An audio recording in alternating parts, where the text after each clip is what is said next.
Another organ which we need to look at in order to understand integration of metabolism is brain. So brain is roughly about 1.5 kilograms of weight, and it is made up of neurons. About 100 billion neurons are estimated to be present in brain, and another 900 glial cells are also present in brain. Now, this brain, which is absolutely an aerobic tissue. Now, brain requires 20% of the oxygen which we consume is used exclusively by brain. So therefore, it is an aerobic organ. So at any given point of time, body cannot deny oxygen to brain, and brain damage will be occurring.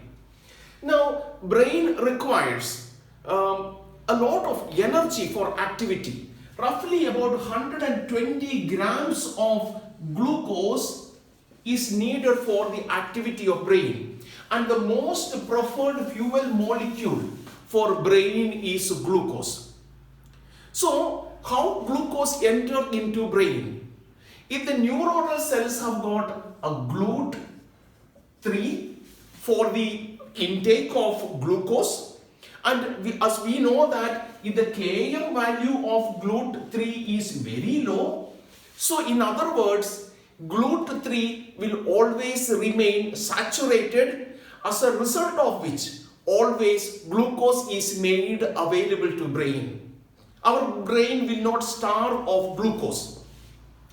Now, this is the kind of mechanism that we have in order to ensure glucose is constantly supplied to brain.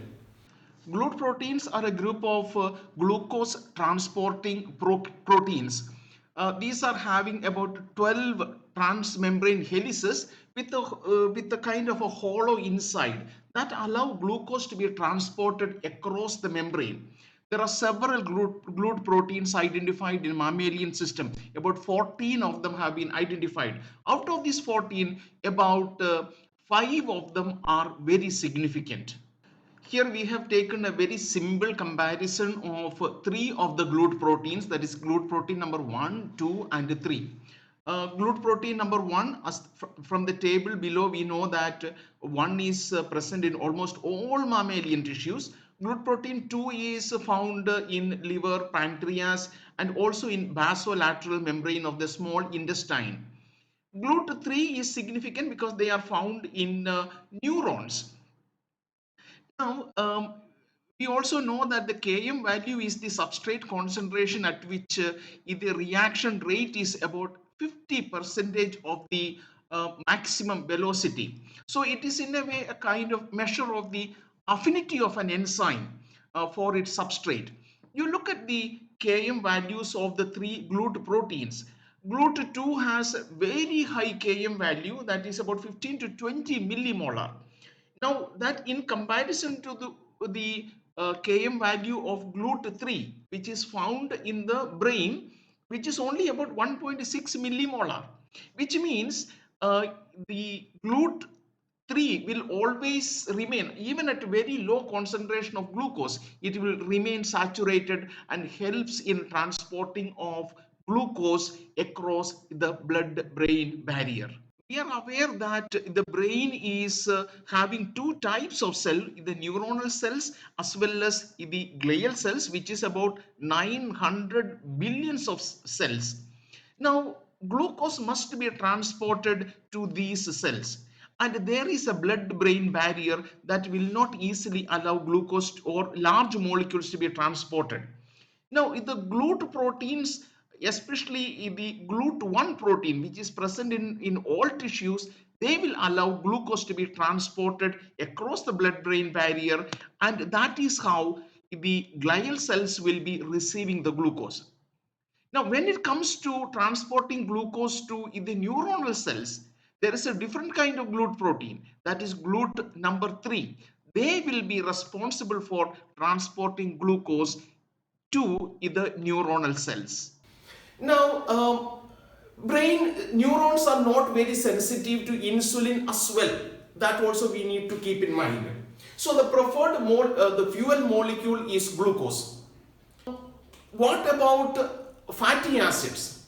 The fatty acids, which is bound to albumin, and it is a large molecule that will not be allowed to enter because of the blood-brain barrier. Free fatty acids and non-esterified free fatty acids may be able to enter. There are reports saying they can enter, but otherwise albumin-bound fatty acids are not used, not entering into brain. So in other words, the activity of brain is controlled mainly based on the amount, the glucose, availability of glucose.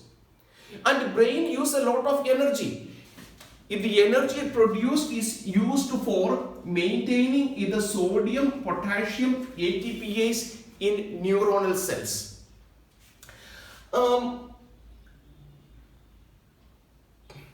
As we have seen, brain uses a lot of energy. However, if the activities in the brain, there are certain regions in the brain where the activities are reported to be higher in comparison to other regions. However, if the brain requires a continuous supply of fuels and the activity of the brain is more or less same throughout the day. An important fuel molecule for brain is ketone bodies that are derived from acetyl-CoA synthesized in liver. So these ketone bodies are water soluble and they are transported to brain. They can cross the blood-brain barrier and that becomes a constant fuel molecule for brain. We should also understand that brain lacks a significant enzyme known as glucose 6-phosphatase. This is the enzyme that is responsible for converting glucose 6-phosphate to glucose, helping in maintaining the blood glucose level. So this enzyme is absent in brain, which means brain is not participating in the process of gluconeogenesis.